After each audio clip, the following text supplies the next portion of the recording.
자, 이제 제1강 강의를 들어가도록 하겠습니다.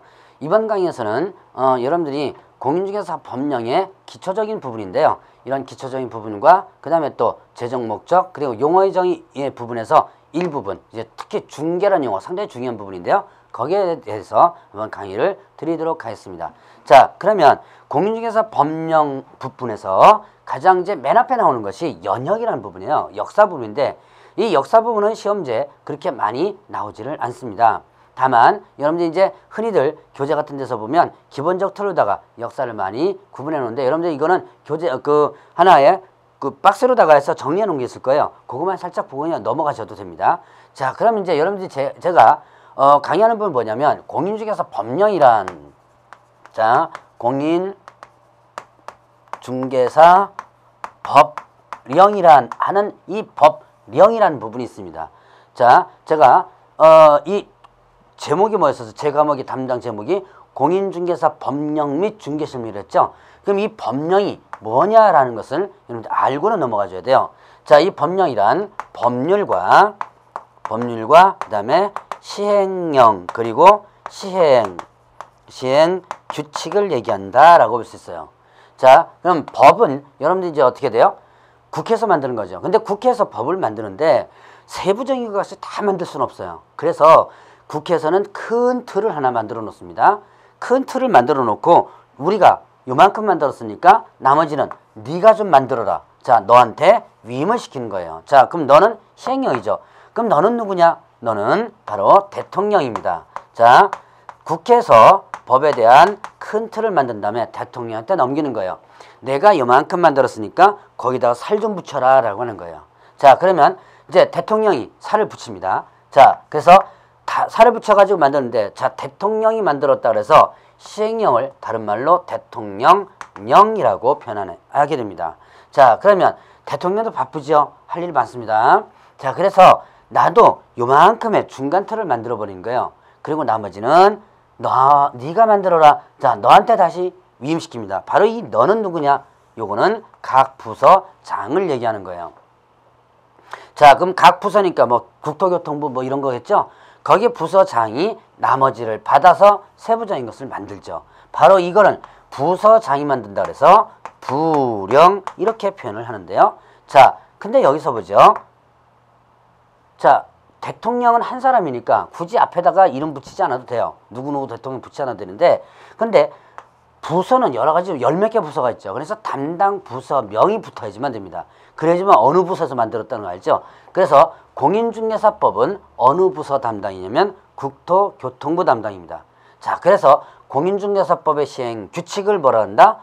이거를 국토교통부령 이렇게 표현하는 거예요. 자, 그래서 이거를 국토교통부령이라고 표현하는 부분이 있더라라는 부분이죠. 자, 그래서 여러분들이 이제 이 법률 시행령 신규칙 요걸 세 가지 묶어서 법령이라 그러고요. 자, 다시 한번 또 시행령을 다른 말로 뭐라 그런다? 대통령령. 그 다음에 시행규칙을 다른 말로 뭐라 한다? 국토교통부령이라고 표현합니다. 자, 이게 제 과목에서는요.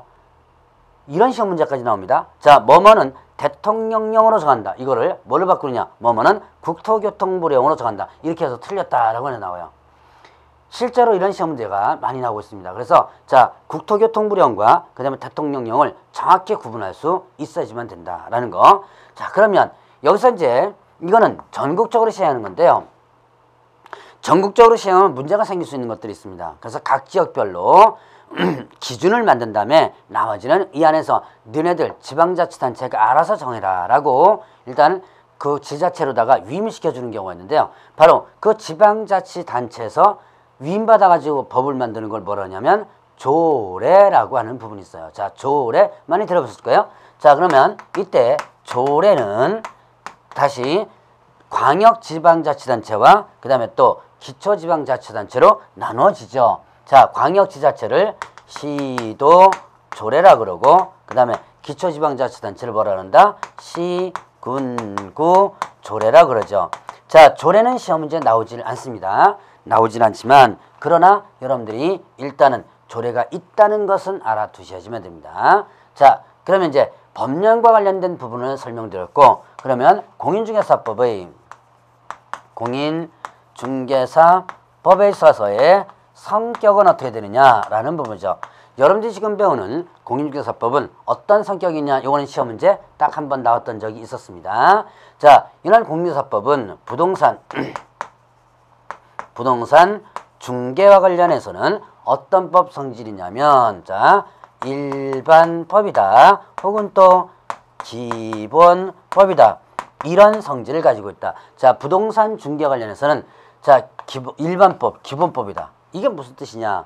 자, 부동산 중개는 자, 여러분들이 민사관계와 관련된 부분이죠. 근데 민사관계와 관련된 부분에서 이 부동산 중개와 관련된 적용법이 있다는 얘기예요. 그 적용법이 바로 공인중개사법이라는 얘기죠.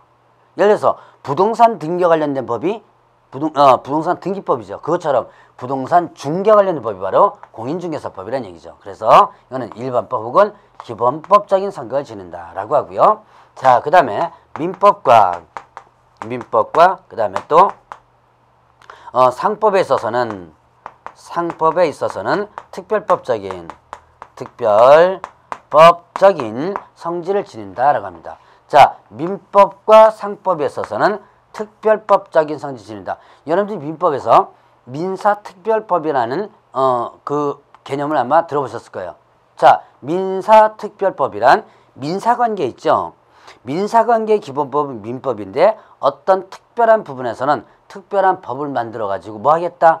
그 법을 적용하겠다라는 것이 바로 민사특별법이죠. 자, 그러면 이때 자, 부동산 중개는 민사관계입니다. 그럼 민사관계 기본법은 민법인데, 그러나 부동산 중개는 공인중개사법이 있죠. 그러니까 공인중개사법 먼저 적용했다. 그래서 특별법적인 성격이에요. 또 하나, 부동산에 대해서 중개에 자, 업자가 붙으면 어떻게 돼요? 여러분이 부동산 중개업, 여러분 중개라는 개념이 뭐예요? 중개라는 개념, 이거는 서로 소개해 주는 거죠. 자, 그러면 업이란 뭐냐면 이거는 소위 말하는 장사하는 거다라고 보시면 돼요.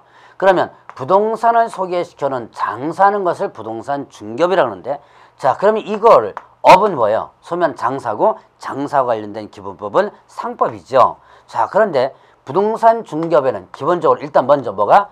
공인중개사법이 먼저 적용되죠. 그리고 관련 규정이 없을 때 상법이 적용된다라고 하는 부분이에요. 그래서 특별법적인 성격이다라는 부분이죠. 자, 그 다음에 또 중간법이라고 합니다. 중간법이다. 자, 이 중간법은 뭐냐면 공법적 개념과 그 다음에 또 사법적 개념이 모두 혼용되어 있다.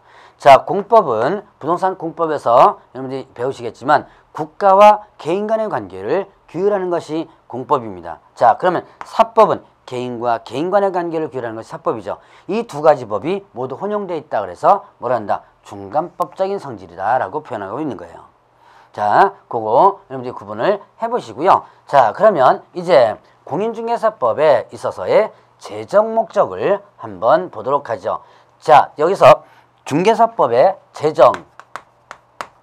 재정 목적인데, 자, 이때 재정은 만드는 거고요. 재정은 만드는 겁니다. 그리고 또 목적은 뭐다? 이유예요. 이 법을 만든 이유입니다. 그럼 이 법을 만든 이유는 어떻느냐? 이 재정 목적도 시험 문제 상당히 자주 나오니까 반드시 여러분들이 기억을 해놔야 될 부분이기도 합니다.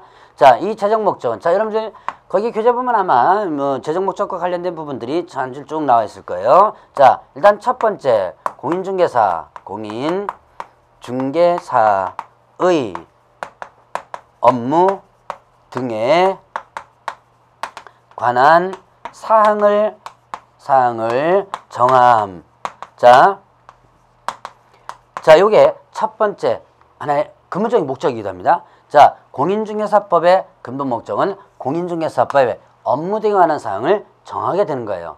자, 그러면 공인중개사의 업무 등에 관한 사항을 정하여 그 다음에 전문성을 제고하고, 자, 전문성을 제고하고 그 다음에 자, 부동산 중개업을 건전하게 육성하여 결국은 어떻게 된다? 국민경제에 이바지함을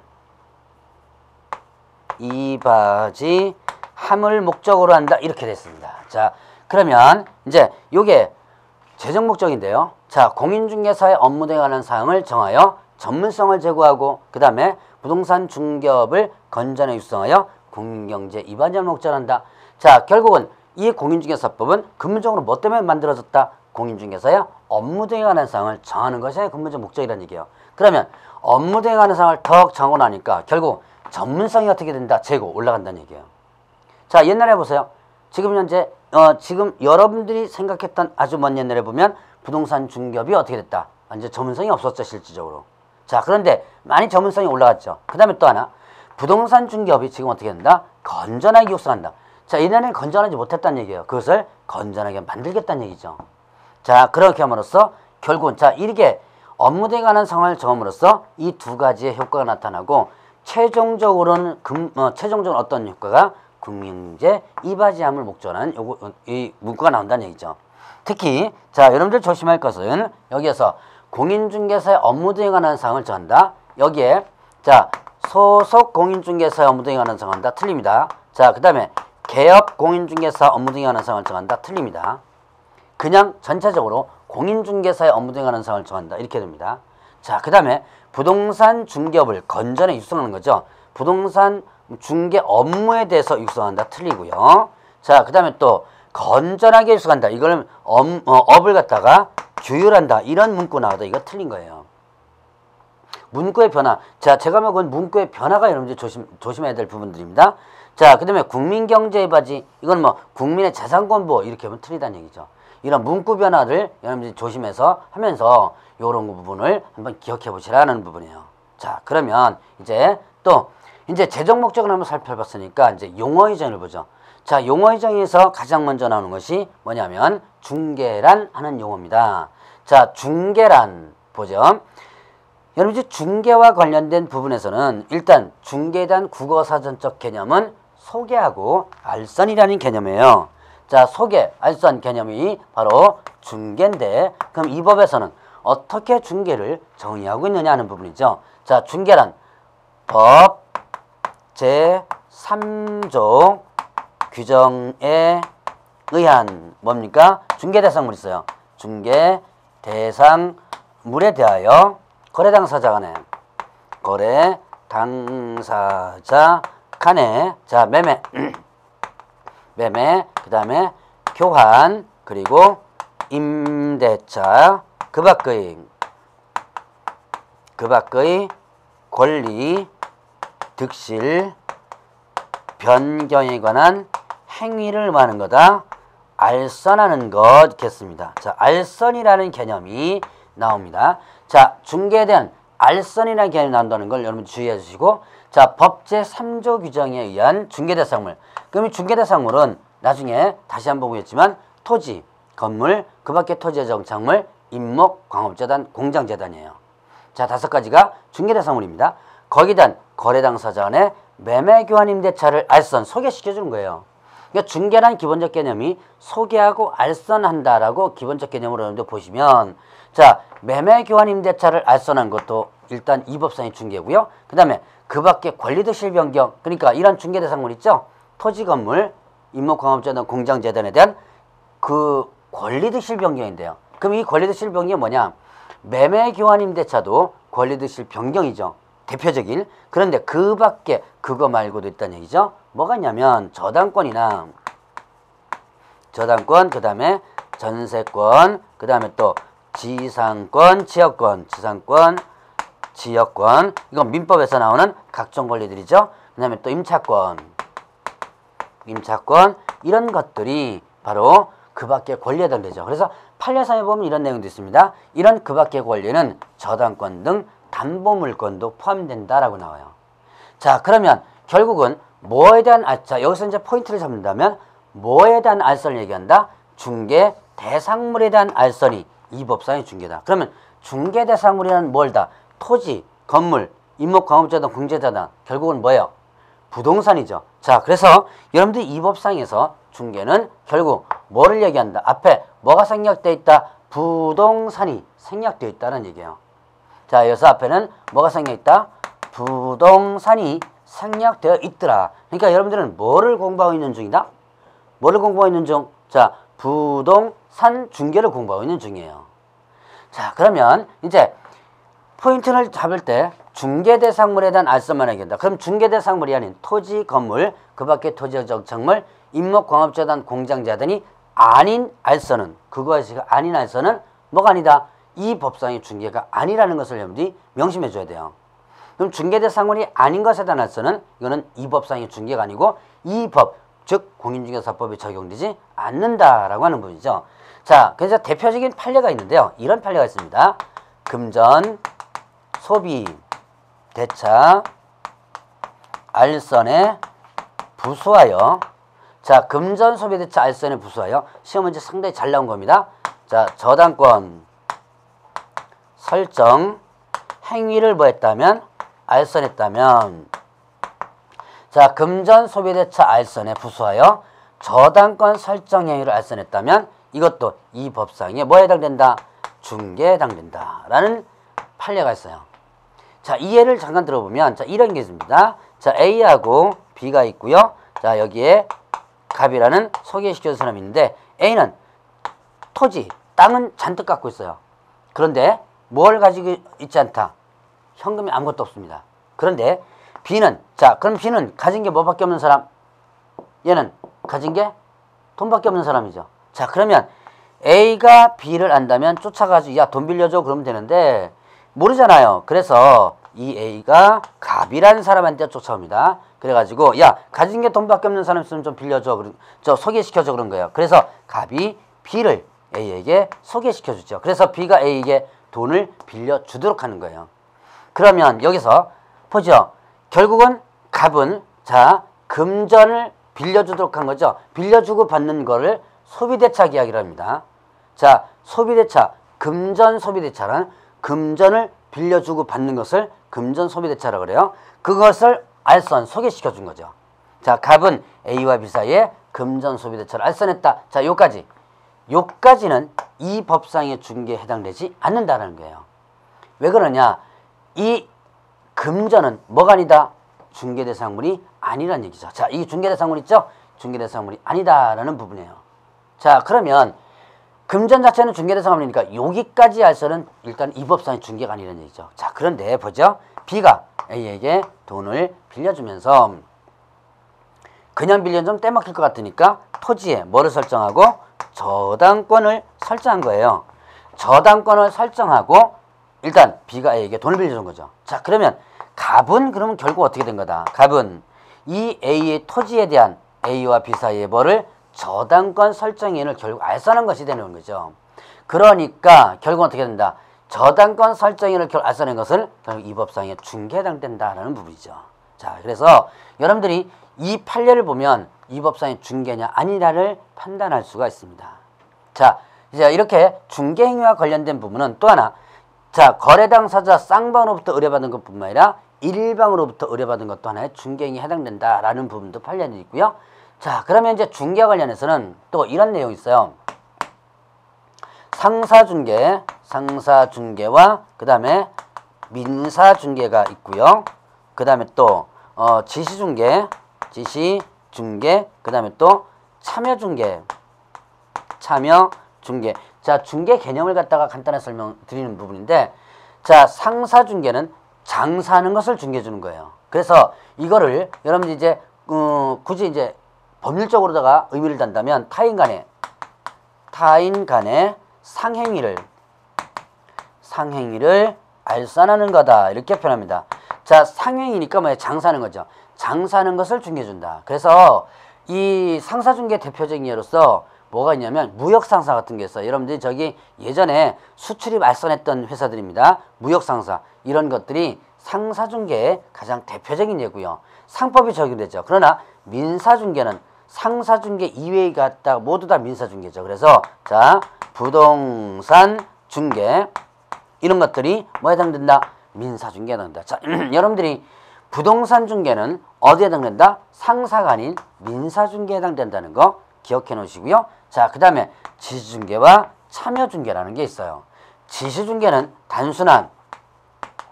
단순한 소개만 해주고 보수를 받는 것을 뭐라 한다? 지시중개라고 그러고, 참여중개는요, 적극적 개입으로서 거래가 성사돼야지만 보수를 받는 것이 바로 이런 참여중개다. 자, 그러면 결국은 어떻게 된다? 자, 이 지중개 같은 경우는요, 소개만 해주고 보수받는 거예요. 주로 부동산 전시업, 지금은 없는 제도입니다. 한 15년 전까지만 해도 부동산 전시장이 있었어요. 그 부동산 전시장과 관련된 부분들이 바로 여기에 해당된다라고 볼 수 있습니다.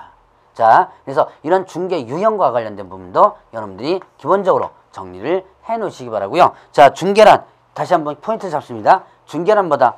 뭐에 대한 알선을 얘기한다? 바로 중개대상물에 대한 알선을 얘기한다 라는 거. 이게 중개대상물이 아닌 것에 대한 알선은 중개가 아니다. 그럼 이 법이 적용되지 않는다 라고 하는 것을 여러분들이 기본적으로 정리를 해주시고요. 자, 다음 시간에는 이제 나머지 용어의 정의 5가지에 대해서 또 설명을 드리도록 하겠습니다.